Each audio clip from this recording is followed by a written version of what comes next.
What am I putting off? My friend was not referring to the little things, those sometimes appetites, spied upon pipe dreams and fast flirtations with purpose. He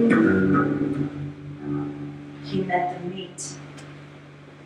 What part of the sirloin steak of my existence have I not cooked up yet, let alone bought into? What delicious dish have I seen in a display window and decided, oh no, that's really too rich for my body?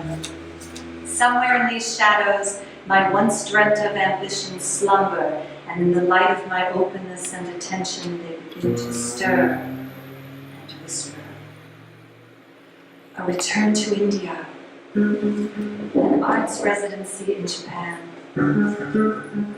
a cruise spot on a high-seas sailboat, reviving my Spanish, making an album of my successful off-Broadway show, Little Death, songs of coming and going. My poetry published widely, my songs in my own words. That radical, no-holes-barred, blink and you'll miss it bearing of my soul. That mascara-less confession with my priest, the mirror. Sure, I've got my share of put-offs, and beneath them all is a safety net. My fear of falling, failing. My fear of gambling away the good, my fear of becoming really good. My fear of indecision. Right? As I write these words here in my corner tea house, over the airways, the police send out their SOS to the world. Message in a bottle. What message has my bottle? What is that thing I tell myself I can leave behind me, only to find it eternally floating by from upstream? What advice have I got for the younger ones in my life who haven't yet risked big and lost and found? Does someone have to die for the truth to sink in? Or can we bring the wisdom of those at the edge who turn back with the words, don't put anything off, to bear on our lives right now? What does it take to put something over? Especially a high-stakes something. It takes an in-breath. The inspiration is all that's needed for the out-breath to follow. One step, one conscious, directed next step is all that's ever needed. And what better time is there, what other time than now? Isn't it astounding that we wake up every morning with a head full of dreams and with hands ready to grasp that levy that would shift everything? Isn't it a daily miracle? Every minute we are dying to ourselves and being reborn. In this particular moment, we might actually wake up to that fact and shepherd our deepest yearning into our next becoming. Living and dying, inspiring and expiring, breathing in and breathing out. That's all there is to it and has ever been. Spiriting in the next kernel of destiny and following it downstream. That's the message in the book. A brief refrain, especially the one with the massage switch, the neck and back gently rocking. She'd make it fit into her midtown condo if she could ever afford one. Probably never, and definitely not in Manhattan. She plays in parks, on street corners, and once in a while at some short-term gigs. Many stop to listen. 1 in 5 passers-by help fill the upturned hat. $1, $2, sometimes even 10. After a lunch break, she'd peer through the sharper image window at that easy chair, the one with the massage switch. then back to dancing her bow across the strings, playing her lifetime theme with nimble fingers, her romance with the violin unbreakable. But for now, just right now, it's that chair, that cushioned chair massaging her, while her tired fingers splay across that supple leather armrest. But the call for encore must be answered. That has always been her choice and still is. Encore, encore, no regrets.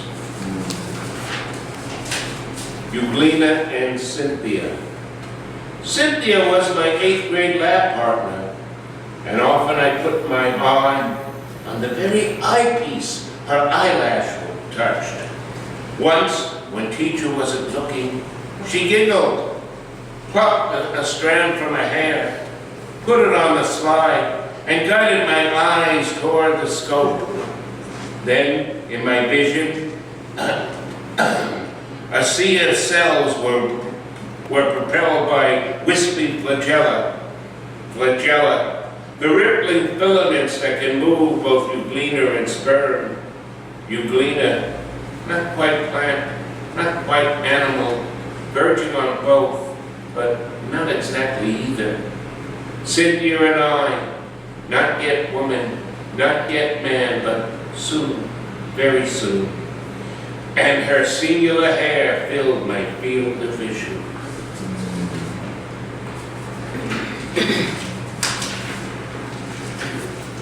Lamhxp. There is this dark red pinprick presence that has claimed squatter's rights on my skin. My finger rubs against this rough plug that keeps my blood from leaking out. Not like some gushing geyser, but rather like a leaky faucet of capillary cuts, drip by drip. It's downright personal, body-to-body stuff. It's my salty elixir of heaped-up corpuscles and dry, stale blood. It's Madam Scab, that demanding lady who wants her back rubbed hard, very hard. A first-class scraping of her gadfly itch. Or is it my itch? Sometimes I get confused. She's a witch. She possesses me with this desire to scoop out the spoiled flesh. It makes no sense. She should be a kindly nurse who salves my pain, then politely retires. This is called strange meeting. It seemed that out of the battle I escaped down some profound, dull tunnel, long since scooped through granites which titanic wars had groined. Yet also there, encumbered sleepers groaned, too fast in thought or death to be bestirred. Then, as I probed them, one sprang up and stared, with piteous recognition in fixed eyes, lifting distressful hands as if to bless. And by his smile, I knew that sullen hall. By his dead smile, I knew we stood in hell. With 1,000 fears, that vision's face was grained, yet no blood reached there from the upper ground, and no guns thumped or down flues made moan. Strange friend, I said, here is no cause to mourn. None, said the other, save the undone years, the hopelessness. Whatever hope is yours was my life also. I went hunting wild after the wildest beauty in the world, which lies not calm in eyes or braided hair, but mocks the steady running of the hour, and if it grieves richlier than here. For by my glee might many men have laughed, and of my weeping something has been left, which must die now. I mean the truth untold, the pity of war, the pity war distilled, Now men will go content with what we spoiled, or discontent boiled bloody and be spilled. They will be swift with swiftness of the tigers. None will break ranks, though nations trapped from progress. Courage was mine, and I had mystery. Wisdom was mine, and I had mastery to miss the march of this retreating world into vain citadels that are not walled. Then, when much blood had clogged their chariot wheels, I would go up and wash them from sweet wells, even from truth sunk too deep for taint. I would have poured my spirit without stint, but not through wounds, not on the cess of war. Foreheads of men have bled where no wounds were. I am the enemy you killed, my friend. I knew you in this dark, for so you frowned yesterday through me as you jabbed and killed. I parried, but my hands were loath and cold.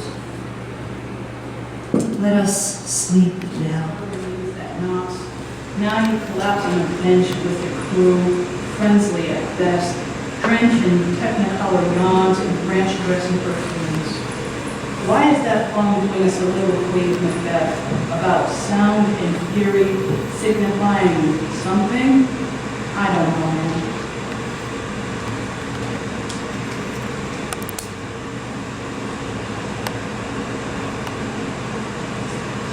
10:45 p.m.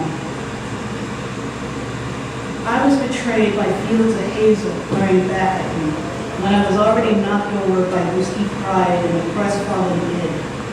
I stood before an altar of impulse and desire, dimmed with neon sunsets and slick with frat boy sweat showers. Where was my worship? Once and a long ago, you were the captor of my breath. I wore the remains of love bites and lingering kisses upon my neck, like the lost jewels of a lovesick kingdom lost inside Mesopotamian pages. My mask would crack in the step of your heartbeat. Untamed and raw hands, torn beauty and desperation.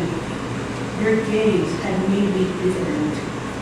The one-word stanzas I would pen in your presence. I can't use my lust as a bargaining chip anymore.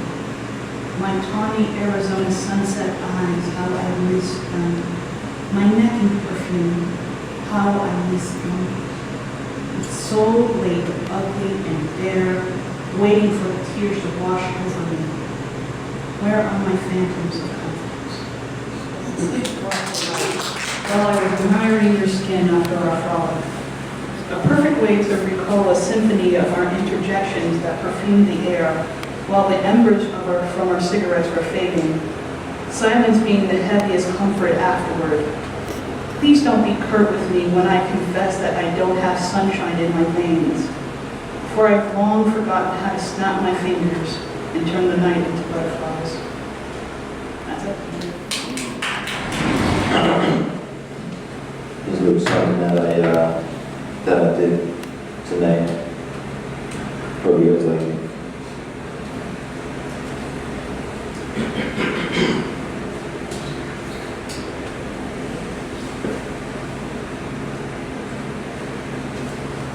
Can I just let it actually? Can I cut out all the lights? Can we do that? Yeah. Yeah? Yeah.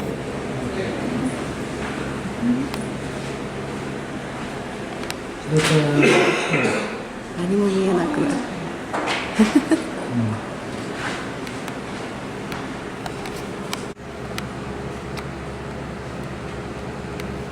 どこでなってボーダーの感激に合唱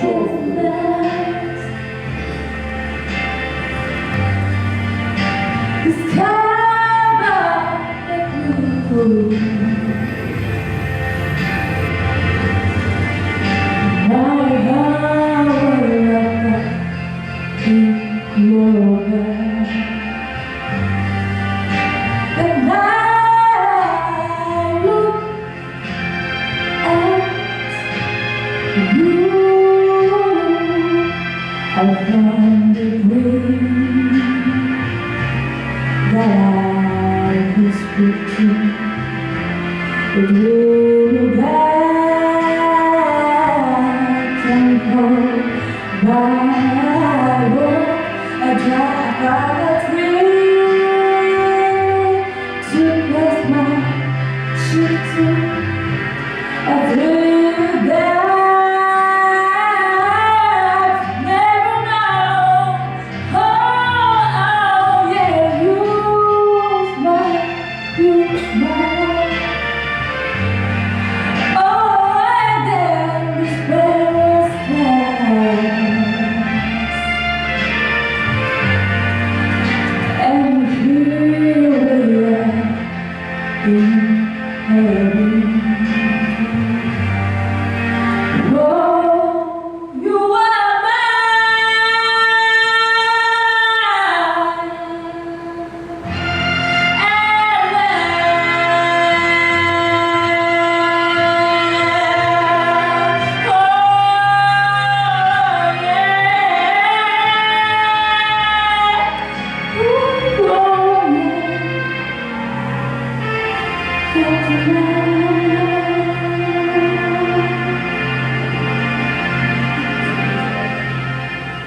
Wake up, damn. It's only 1 a.m. Man, you brothers is lame. I know that was weird, I can check myself, but I'm too fucked up to correct myself. I've been feeling like a god, I should bless myself, then stress myself out about the mess I dealt. You can bet I felt bad about the table I broke when I was choking on that coke with the polar bear spokesman. That crack ain't as bad as it looks. I'm certain it'll disappear behind the cover of a magazine book like all them actors and them actresses do. I feel like I could be one of them actors and actresses too. I'm that cold with it. Fuck what you talking about. If you want it, then I'ma go get it. She said she got expensive taste and I just want to be a gold digger. Yeah. How many times can I wake up in one night without ever falling asleep? I just haven't found the best way to spend my time, so don't be calling me cheap. I be calling my brothers like, why the fuck did you leave? I think the party was getting to be lonely, really. It's funny y'all don't remember the yellow brown with the cheeks. We ran out of the liquor, somebody loaned me some keys, yeah. But I'm up now, and there was nobody around. Had a dream that I was gunned down, yeah. I watched my body hit the ground, woke up to a tough sound, yeah. Who told you silence isn't loud? I ain't never seen a girl like you. Yeah, and I don't even see you now. Yeah, y'all ain't my real brothers no more. I don't think I can chill with you no more. All I know is I feel different. Like, why the hell am I still sniffing this blunt? Why the hell am I still drinking this Jack? When I'm 89, I'm still mixing with car. Yeah. Some things never change. Some things will never change. Some things will never change. Y'all know I be tripping when I get that liquor in me, and you only get offended if you dumb enough to listen. We can skip the sentiments and all that fucking reminiscing. I'ma see my dogs later and they better bring them bitches shot. Thanks. It was like really slap up. We just decided to put something together. Drew down some details for a flyer. So just the fact that we even got this many people, to come support one another. I'm really happy about that. And I think this is a great space. I want to keep pushing it. It's just the beginning. Come back. We plan on some other events. We got to talk about things, collaborate, or plan some. Maybe have some visual stuff going on, some more hands-on artistic stuff. Maybe even some weekly or bi-weekly things. So come back, tell people about it, get on the mailing list, keep supporting it because it's a great space and. We got people from Oklahoma City coming to the space. So